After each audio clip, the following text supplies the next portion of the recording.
Now it's my pleasure to introduce the final session of this event, and we have a double act for you, and it's rather different from I think all the sessions before now. And the double act, they're both in the same place, which is good to see, and they are Caroline Grégoire and Eberhard Müller. And I think they've been performing as a double act for some time at conferences. I think I've seen them before, and it's definitely well worth watching. Not something you see at every actuarial conference, though. So Caroline is an international mentor, coach, and keynote speaker who works with leaders and managers in the finance, insurance, and actuarial spaces on communication, leadership, resilience, strategy, and culture aspects of their work. She is an association member of the Swedish Actuarial Society and a member of the German Speakers Association, and is fluent in English, French, German, and Swedish. Eberhard is an actuary who spent 30 years at the company we've just heard from, Hannover Re, and his positions there included Chief Risk Officer and Chief Actuary.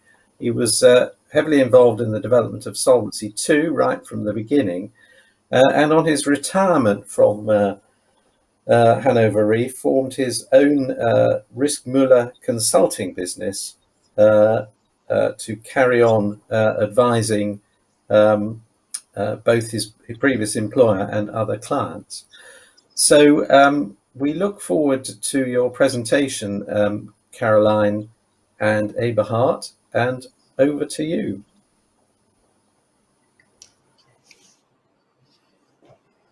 Hello, Mr. Müller. I'm in a good mood. I've received favorable assessments from all due diligence teams for the acquisition of WirePay insurance, and the only thing that is missing is the clearance for my CRO and your risk management team.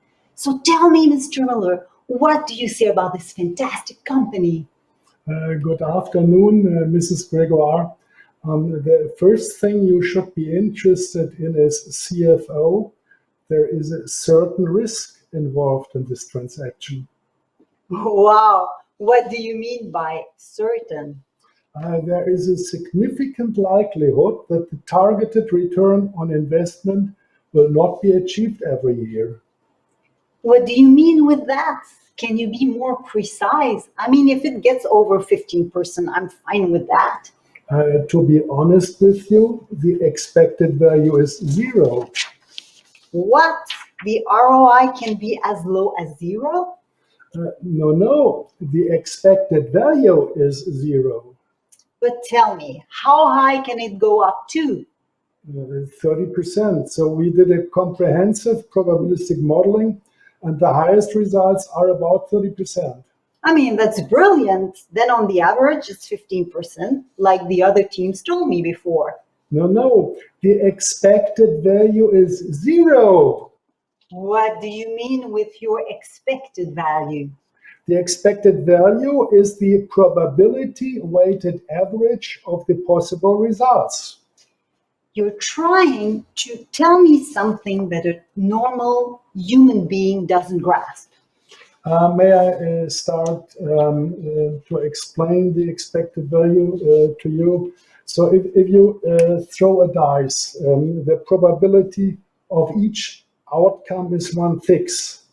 If you now multiply 1 with 1/6, 2 with 1/6, 3 with 1/6, and so on until 6 with 1/6, and sum this up, then you have the expected value, namely 3.5. 3.5? I never saw 3.5 on a dice. I'd better hear the other guys. They tell me 15% ROI is achievable. It's better than your expected value of zero. The deal is done. But we also have to consider the operational risk. What do you mean with operational risk? That's the qualitative risk coming from adverse events, failing processes, or especially persons. I did a presentation at the International Congress of Actuaries 2018 in Berlin about operational risk, and I pointed out that the three largest operational risks are the CEO, the CFO, and the CRO. Let's take, for example, the CFO of WirePay Insurance. Oh yes, Jan. I've been dining out with him several times. He's a brilliant guy and always did an excellent choice of food and wine. And his knowledge of Russian cuisine is outstanding. That may be true, but have you ever seen an audited report of the Bermudian subsidiary where most of the assets of WirePay Insurance are located? But we can see all the published reports. They do exist. And as Jan explained, they save a huge amount of taxes in Bermuda. The guy has all the key figures in his head like I do. He knows what he's doing. You feel it. But also the CEO. I mean, what's wrong with Marcus? He's a brilliant guy too, and he can explain things with simple words so that I can understand them. You could learn from him. Mrs. Grégoire, I tried to talk to him several times, but all appointments were cancelled at the last minute because something more important was going on, and even it appears that he doesn't have a structured risk management organization. Lucky guy. Maybe I could learn something from him too. Mr. Müller, somehow I always want to believe that a structured risk management organization brings a certain value, but you don't seem to understand what real risk-taking means. Uh-huh. So, Mr. Müller, let's summarize it like this. Our targeted return on investment of 15% seems to be achievable. All the other risks are manageable. So we can execute the purchase of WirePay Insurance. Thank you for your clearance. Au revoir, Mr. Müller.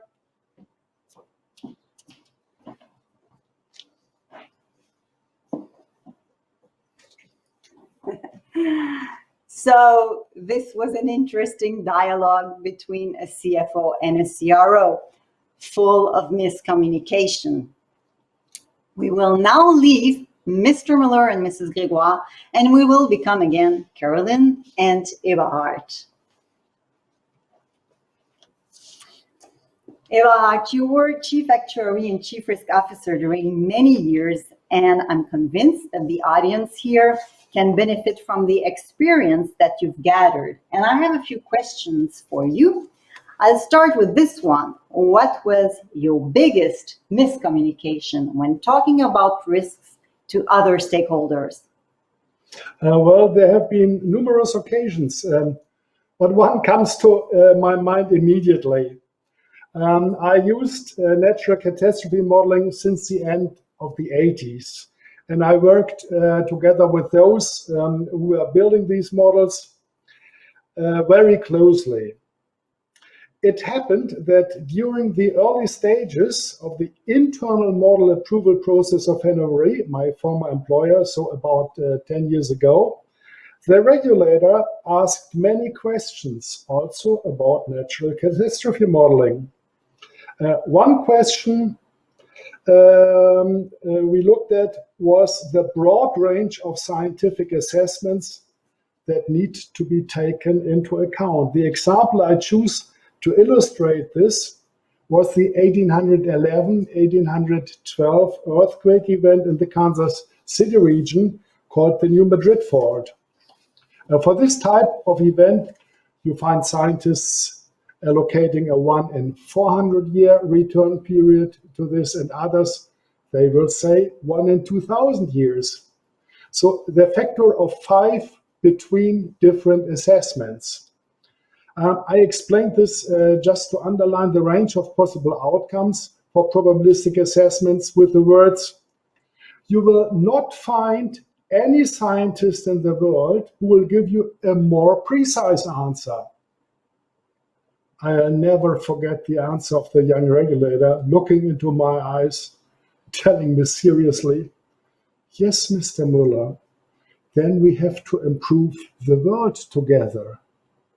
This made me speechless for a couple of seconds. It was a miscommunication in the sense that we saw the problem from totally different angles. And I was a reinsurance old-timer talking to a new kid on the block. What was then the worst example that you witnessed when communicating about risks, whether you were directly involved or you just observed it? That's a long time ago. When I just started my career as assistant to the CEO of Hannover back in 1982, I got once asked about my opinion about a US professional liability portfolio on an excess of loss basis. I wrote a little basic program on my Sharp PC 1500 using chain ladder on paid losses, incurred losses, paid ratios, and incurred ratios. And as a conclusion, all of these calculations came to an ultimate combined ratio in the region of 300%, meaning that for each premium dollar, we finally would have to spend another $2 out of our own pocket. I got my report back from my CEO with a written remark on the side, meines Erachtens falsch, in my opinion, wrong. I still have this piece of paper in my private files. The thing is, I was wrong. It finally went up to 320%. But now the good part of the story, a couple of years later, when the top management had realized that my forecasts, especially for the bad underwriting years 1980 to 1984, were pretty close to reality, I was allowed to introduce actuarial reserving standards and to establish an IBNR system for excess of loss portfolios that still exists today. I hope that there is not only miscommunication, but also good communication. And what is the best example of risk communication that you have experienced? The end of the previous story could already be mentioned here, but I have another one. This is about rating agencies, and here I was learning. For all my business life, I was a quantitative guy, doing a lot of probabilistic modeling and fighting with rating agencies like Standard & Poor's and AM Best about their capital models and the missing or inappropriate consideration of diversification. And then came the early years of the century when Standard & Poor's came out with their catalog of criteria for assessing qualitative risk, especially about risk management processes and organization. And they were giving credit, for example, if the ultimate group-wide risk assessment responsibility was allocated to an experienced manager on or just below board level.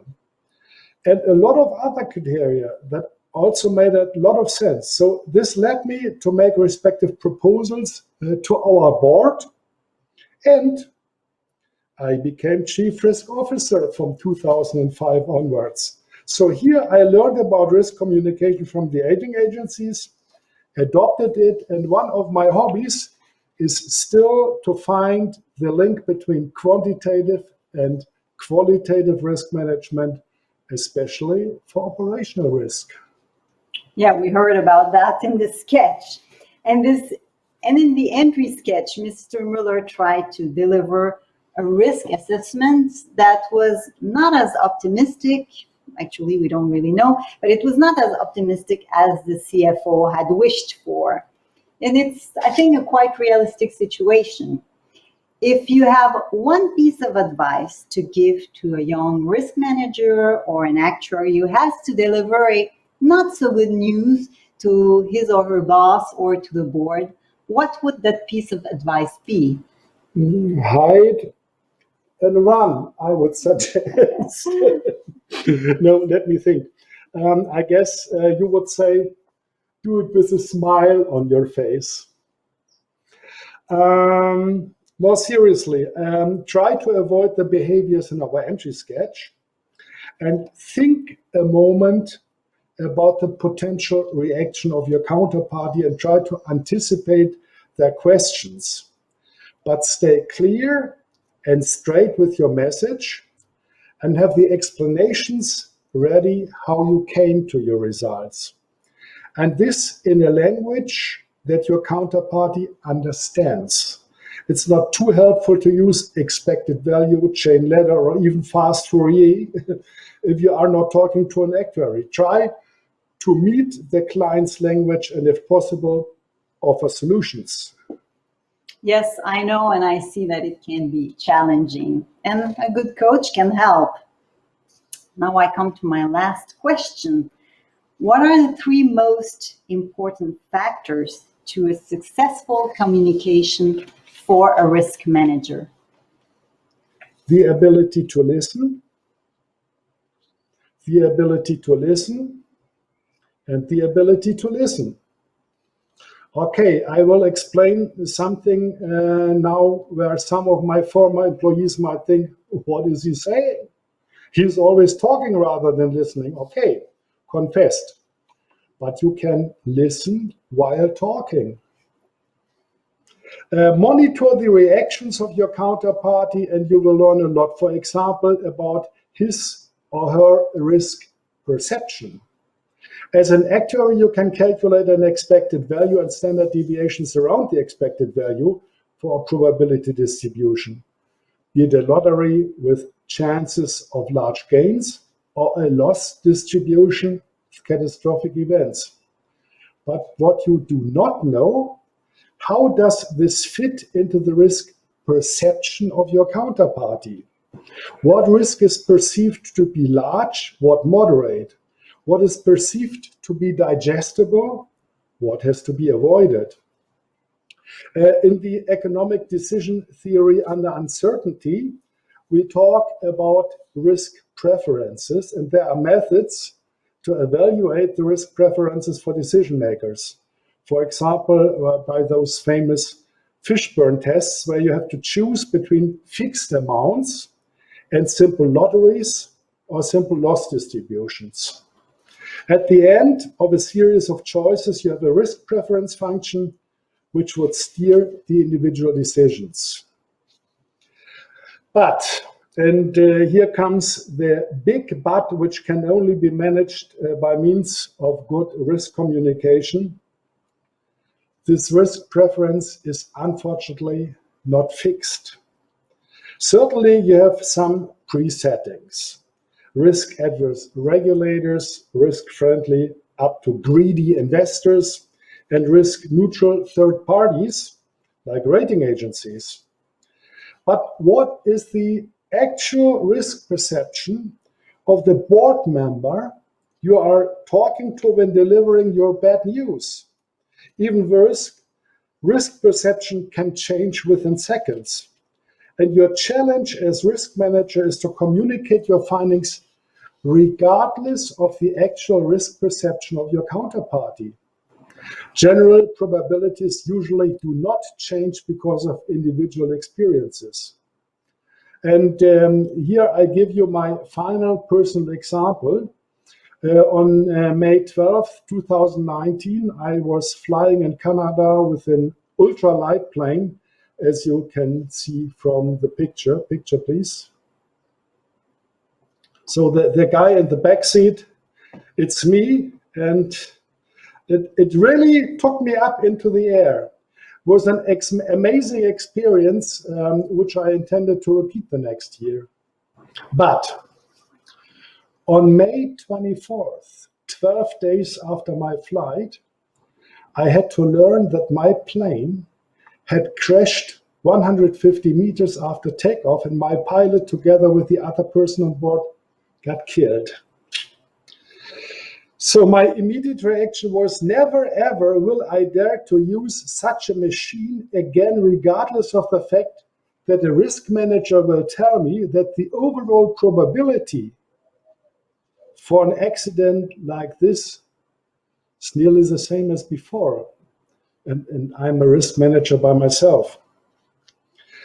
Nevertheless, my advice to risk managers: listen, find out about the risk perception of your counterparty, but do not adapt to it and do not adjust your findings accordingly. Thank you very much, Eva Hart.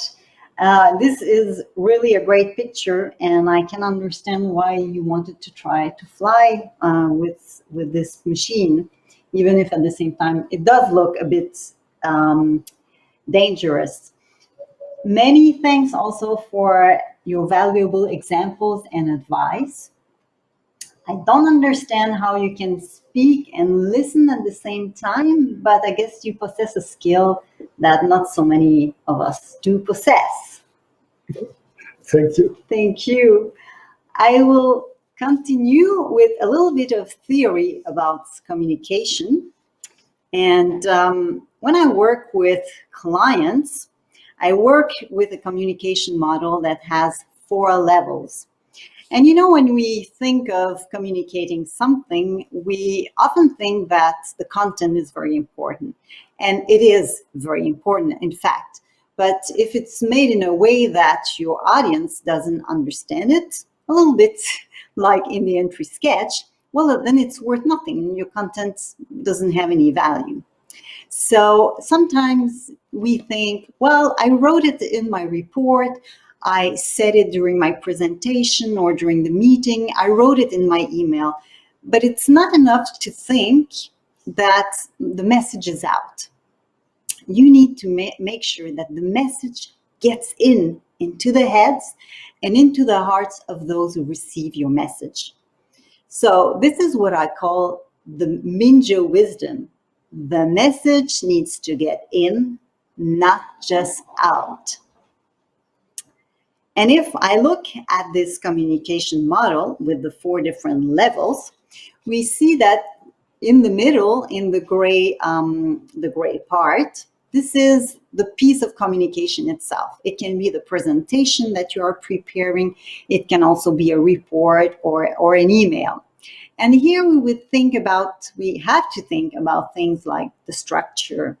We have to think about the level of details that should be included or not. Maybe it's a summary that you are being asked to present.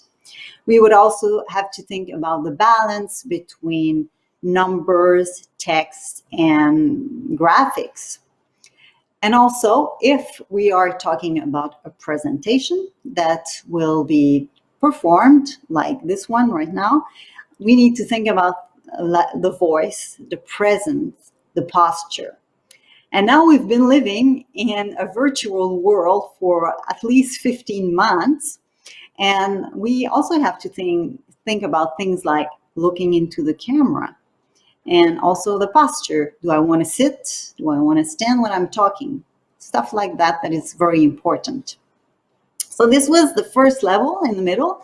Over it, we have what I call the goal. And here we need to think about what is the purpose with my piece of communication. Do I want to inform people? Do I want to convince maybe the board or other colleagues? Or do I want to entertain? There is a special purpose with that piece of communication that you are preparing. And also in that second level, in the goal level, there is the message. What is it that you want people to remember?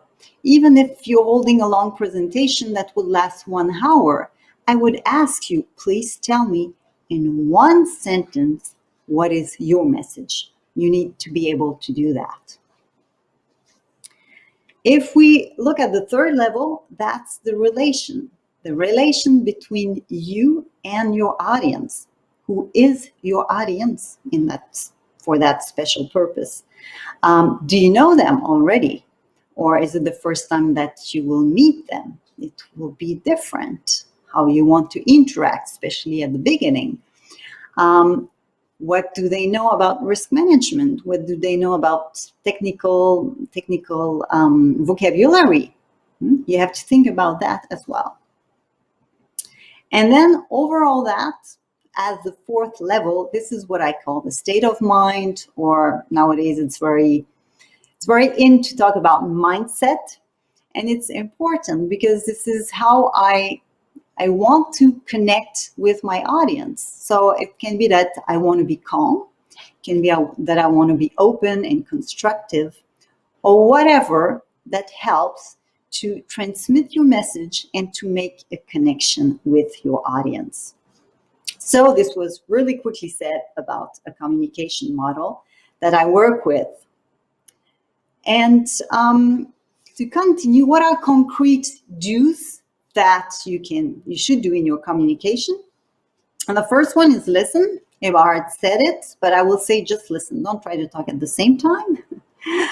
And also I will say listen with the purpose of understanding what the other person is telling you, not with the purpose of preparing your answer, because then you don't really listen.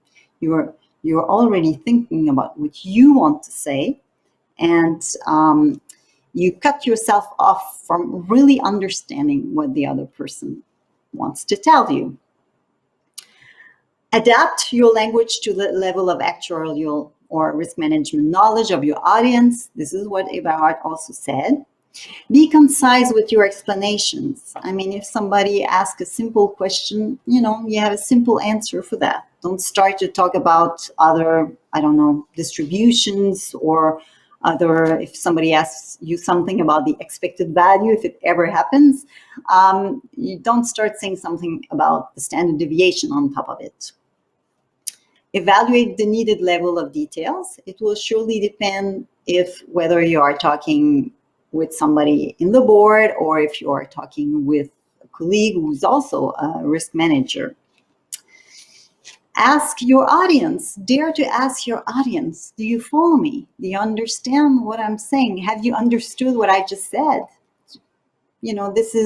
Communication is not a one-way street, it's a two-way street. It's a dialogue. So dare to ask that question, even if you may get uncomfortable answers sometimes. And this one is very important. Avoid showing formulas and even tables with numbers to non-actuaries, non-risk managers. I once had an experience and I just showed a really small table for me with just a few numbers, but it was too much for the other person. So be careful about that. And formulas is like a no-go to non-mathematical persons, let's say. Of course, take cultural differences into account. Also about the, I would say, linguistic language as well. There are words that sometimes from one language to the other, they may be similar, but in the end, they don't mean the same thing. So you need to be aware of that. And very important, the last item I have here is give yourself time to prepare your presentation, your meetings, your reports, especially when you have to give a presentation. Try not to go just there and think, oh, I'm going to read my slides. Think more about that and prepare, rehearse, rehearse, rehearse. In the end, there is a rule also you can follow. Less is often more. And concrete don'ts in your communication, it's a bit the opposite as what I said before, is of course, don't speak your actuarial, your risk management language with people who don't work with that on a daily basis. To talk uninterruptedly is also a no-go. Listen, listen. Use lengthy explanations to answer specific questions. I said it. If you have a simple question, you give a simple answer. That's all. You don't have to tell the other person all the things that you know. Show or even explain formulas to non-actuaries. It's a no-go. To assume that your audience understands everything is also not very good. I said it before.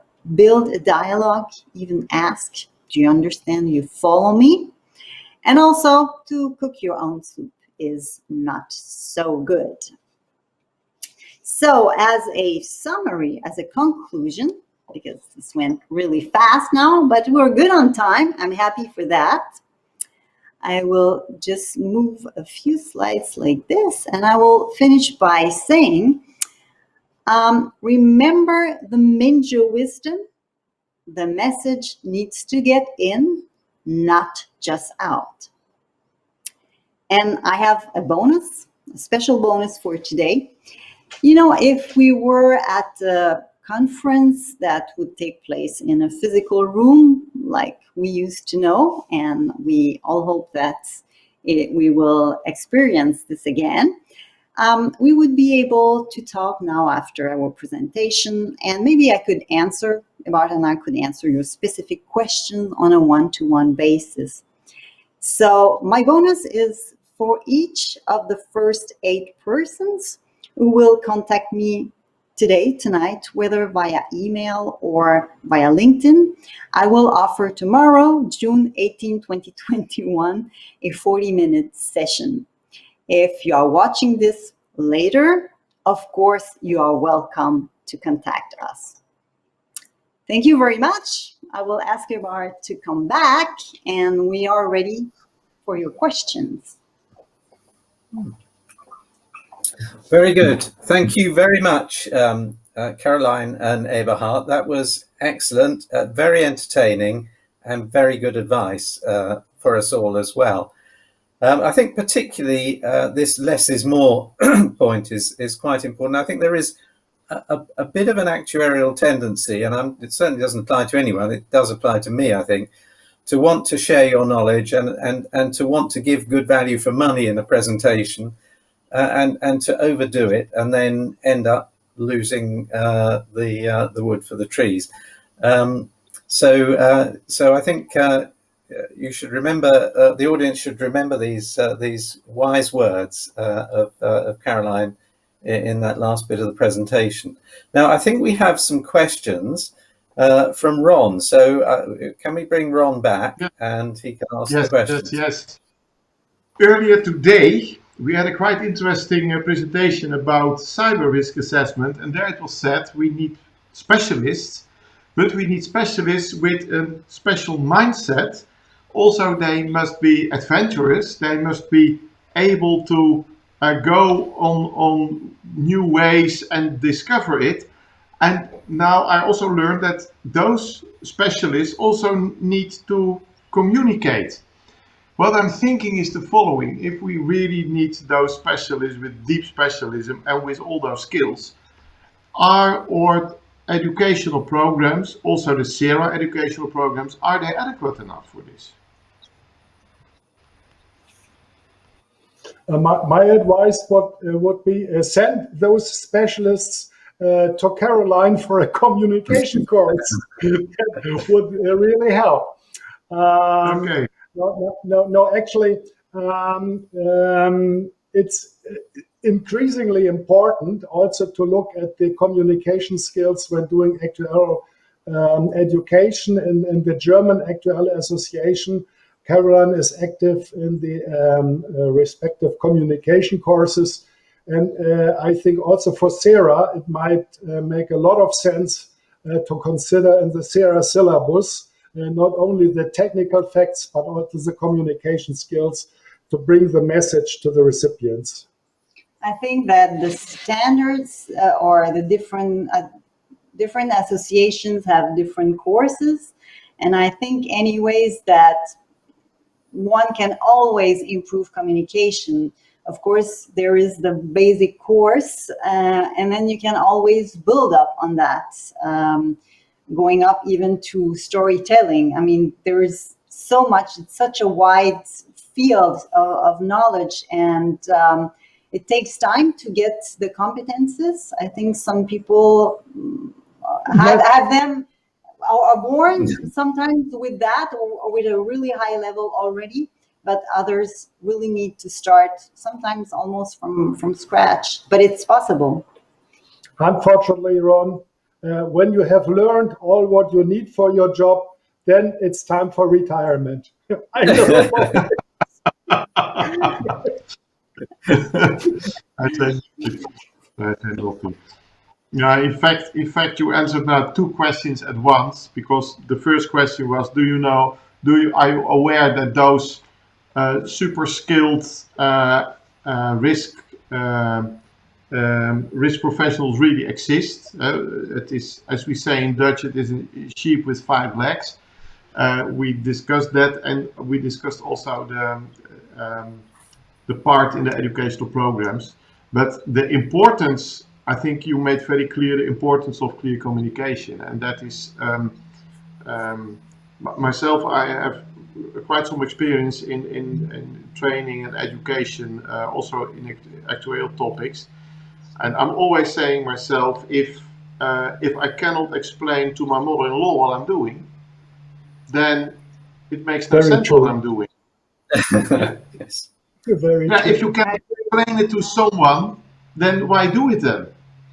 And that is something I think we when we can, we have to help a lot of actuaries to improve their communicative skills. Yes. And I would be happy if this message could be transported during the SERA education worldwide to all the guys who are doing their SERA titles. Now we take that with us, Nick. Yeah, I think so. Yes, yes. I think there was one more question in the Slido, which was what does cook your own soup mean? Cook your own soup. When I do my probabilistic modeling of my capital model and have all the figures in my mind and know exactly that there is a 1 in 100 value at risk of your capital losing position, then I'm very enthusiastic in my work, and I can talk to this with my respective department leader, also an actuary and other actuaries. But when I take this soup that I cooked on my own, but didn't show to everybody after this, when I take this soup to a chief financial officer and tell her, eat it, then I don't think she will buy in. So cook his own soup is doing your own stuff in your own world and do not recognize that others might see this from a different angle. That other people didn't have, let's say, any input into that. You know? Yeah. No, yes, that's clear. Very good. Okay, there is. I have to admit there is another, but I don't think that this was included in the sketch. Another own soup. If you have your own hidden agenda, so if I, as chief risk officer, would have been for some reason or the other totally against purchasing wire pay insurance for reasons I didn't clearly say, that would also have been an own soup, but that was not the meaning of Caroline's, I suppose. No. Yes. Very good. I take it that's the end of the questions, Ron? Yes. May I make Yes. one remark to everyone? Yes. Because we are now coming a bit to the end of this program. So I would tell people that in the Slido, you can now go to the poll for giving your opinion with some survey questions afterwards. We would be very happy to see your comments on that. Thank you. Very good. So thank you again, Eberhard and Caroline, very much. Very entertaining and a great way to end this conference.